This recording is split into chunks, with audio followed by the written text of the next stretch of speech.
నీకు ఇంట్రెస్టేనా యాక్టింగ్ వైపు ఎట్లా?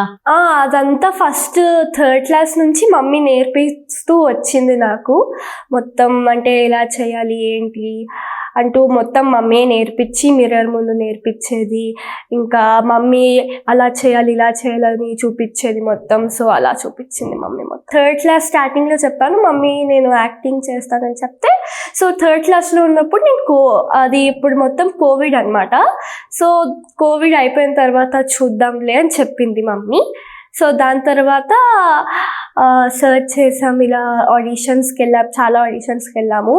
సో వన్ ఫైన్ డే ఇలా మీరు ఒక మూవీకి సెలెక్ట్ అయ్యారు, సో 2 days షూట్ ఉంది అని పిలిచారనమాట. సో ఆ రోజు బ్రేకింగ్ న్యూస్ మూవీకి వెళ్ళాను. అంటే అది ఒక 2 days మాత్రం? 2 days మాత్రమే.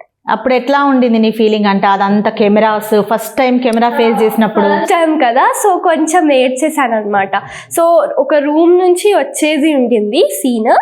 సో ఆ రూమ్లో ఒక అసిస్టెంట్ డైరెక్టర్ అక్క చెప్పిందనమాట, ఇలా ఇలా నీ డైలాగ్ ఉంది అని చెప్పేసి. సో అలా డైలాగ్ ఉంది అని చెప్పేసి ఫస్ట్ టైం కెమెరా చూసేసరికి భయం వేసేసింది, ఎక్కడ డైరెక్టర్ సార్ తిట్టేస్తారు అని చాలా భయం వేసింది. దాని తర్వాత అక్క కూల్ డౌన్ అవ్వు, కొంచెం మెడిటేషన్ చెయ్యి అని చెప్పేసి దాని తర్వాత షార్ట్ పంపించింది అన్నమాట.